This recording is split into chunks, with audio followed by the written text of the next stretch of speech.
Can Iran really be toppled, as Mossad briefs Netanyahu with their detailed regime change blueprint?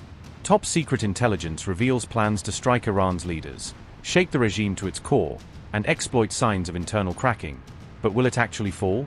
Are the US and Israel now left scrambling desperately, as their predicted collapse scenario never materialized on the battlefield? As official messaging quietly shifts blame amid rising tensions, who will ultimately take responsibility for this so-called failed war against Iran? Mossad director David Barnea informed Israeli Prime Minister Netanyahu prior to the war that Iran's regime potentially could be toppled through strategic military actions, according to a Channel 12 report. Barnea's evaluation indicated that fulfilling specific military objectives might precipitate the collapse of Iran's governing structures, as conveyed through internal assessments and briefings.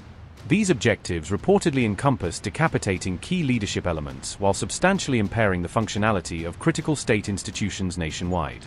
Barnea reportedly contended that such measures could catalyze extensive internal unrest throughout Iran, disrupting regime cohesion and control mechanisms. However, Barnea presented this outcome not as a certainty, cautioning that significant uncertainties remained inherent in predicting regime responses. He stressed that even if conditions aligned for destabilization, any resulting collapse would likely unfold gradually, contingent upon evolving domestic political dynamics. The report noted that both Netanyahu and US President Trump adopted comparable public messaging, directing appeals toward the Iranian populace during the conflict's early stages. Both leaders posited that the military operations could create opportunities for Iranians to initiate domestic change, framing the campaign as a potential catalyst. Nevertheless, over the ensuing weeks since hostilities commenced, the articulated objectives have transitioned toward more circumscribed military targets exclusively. Current emphasis has predominantly focused on neutralizing Iran's nuclear infrastructure alongside its ballistic missile production and deployment networks. Netanyahu outlined three principal goals during his inaugural English-language press conference since the war's onset, delineating operational priorities for the Israeli public. It's just the beginning.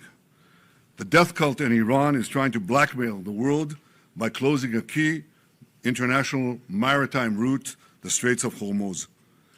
It won't work. Israel is helping in its own way, and intel and other means, the American effort to open the Straits of Hormuz, rather. But I want to ask you to imagine how the Ayatollah regime would be able to blackmail the entire world if they had ballistic missiles with nuclear warheads. Just imagine what they would do. Look at what they're doing now and imagine what they would do if they had ballistic missiles, international range ballistic missiles, and nuclear-tipped warheads. Just imagine what a great threat that would be. So today, Israel and the United States are protecting America, Israel, the entire Middle East, but I venture to say the entire world. Despite the fake news that is unfortunately being spread since the start of the war 20 days ago, we are winning and Iran is being decimated. Iran's missile and drone arsenal is being massively degraded and will be destroyed. Hundreds of their launchers have been destroyed, their stockpiles of missiles are being hit hard, and so are the industries that produce them. That's important. In Rising Line, we destroyed missiles and we destroyed a lot of the nuclear infrastructure. But what we're destroying now are the factories that produce the components to make these missiles and to make the nuclear weapons that they're trying to produce. We're wiping out their industrial base in a way that we didn't do before. Iran's air defenses have been rendered useless. Their navy is lying at the bottom of the sea. Today we hit the other part of their navy in the Caspian Sea. Their air force is nearly destroyed. Iran's command and control structure is in utter chaos. And I can tell you that there's still more work to do, and we're going to do it. And I want to close these opening remarks with one other fake news, and that is that Israel somehow dragged the U.S. into a conflict with Iran. Does anyone really think that someone can tell President Trump what to do? Come on. President Trump always makes his decisions on what he thinks is good for America, and may I add, I think what is also good for future generations. The world owes a debt of deep indebtedness to President Trump for leading this effort to safeguard our future. You want a transitional leader that will have a transition.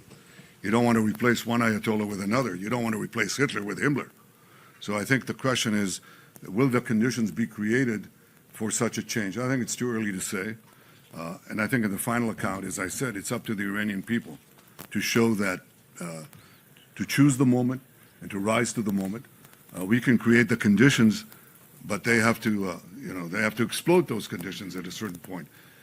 It is often said that you can't do revolutions from the air. That is true. You can't do it only from the air. You can do a lot of things from the air, and we're doing, but there has to be a ground component as well. There are many possibilities for this ground component, and I take the liberty of not sharing with you all those possibilities. I think that those are goals that are achievable, but I'm not going to put a schedule or a stopwatch on it. I think we have goals that have to be achieved, and we're not counting the days. But I will say this canard that we drag the United States into it is not just a canard, it's ridiculous. It's just ridiculous. I mean, I think President Trump said it best, and I said it as well many times. There's always a danger in acting. But in conditions of existential threats, there's a much greater danger in not acting. Oh, but they don't have it yet. That's what people said. Right, let's wait. Well, just let them do it, just wait and let them do it. You won't be able to do it. It's the last moment. No, it takes a little time. I mean, you had a few months to prevent them from doing it and to just decimate these industries and perhaps achieve this transitional government in Iran. So you'd sit back and you say, well, it's not going to happen in the next Thursday, so let's not act. I tell you that there's enormous risk in not acting, much greater risk than acting. And if you think that the oil markets are in trouble today, think of Iran with nuclear weapons and the means to deliver them. Then think of the blackmail that then once we achieve our goals, then I have argued, I think, and Americans understand this very well because we're real partners. I think that what has to be done is to have alternative routes. Instead of going through the choke points of the Hormuz Straits and the Bab el-Mandeb Straits, in order to have the flow of oil, just have oil pipelines, gas pipelines, going west through the Arabian Peninsula, right up to Israel, right up to our Mediterranean ports, and you've just done away with the choke points for forever. That is definitely possible. So I see that as a real change that will follow this war. But I also see this war ending a lot faster than people think. I think you have to, in war, you have to grit your teeth. Number one, Israel acted alone against the Slawiya gas compound. Fact number two, President Trump asked us to hold off on future attacks, and we're holding out. What do we see? What happens if are there any signs that the Iranian regime is cracking? A lot of signs. A lot of signs. I wish I could divulge all of them, but I see that. But will I tell you, will I commit right now that it's going to collapse? I can tell you that we're working to create the conditions for it to collapse. But it may survive, it may not. If it survives, it'll be a lot weaker. There's no comparison. It'll be at its weakest point, shorn of industries that it built over decades, death industries, shorn of many other capabilities that they have, and equipped with the experience, with the knowledge that if they try it again, they'll be hit again even harder.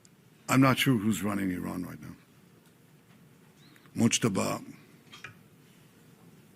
the replacement Ayatollah, has not shown his face. Have you seen him? We haven't. And we can't vouch exactly what is happening there. There is a cloud here that's not clear.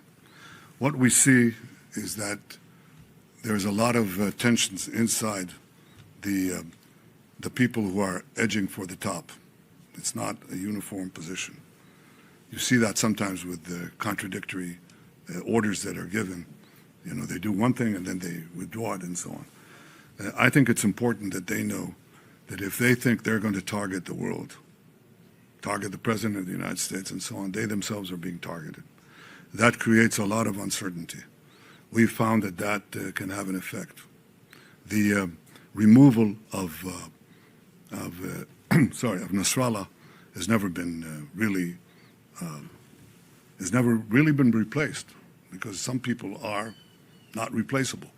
I think the authority and the hold that Khamenei has had is not going to be translated to anyone, not to Mujtaba if he's there, and not to anyone else. But I think this is part of the effort to crack the regime. It's not going to happen in one day. We're 20 days into this war. Yes, we're seeing cracks. We're seeing cracks, and we're trying to propagate them as fast as we can. He's the leader. I'm, his ally. America is the leader. Israel is, as the National Security Memorandum described us, I think a month ago, 6 weeks ago, I think, something like that. They called Israel the model ally. That's how they call it, the model ally. It's not a superpower, but America is seeking around the world, and you hear it from the speeches of President Trump and others in the administration. They say, where are you? We've helped you all these years. Where are you when we're doing something that is as important, at least as important for you as it is important for us? And yet one country is there, and against all the vilifications that are leveled at Israel, Israel is sponging off America and all that.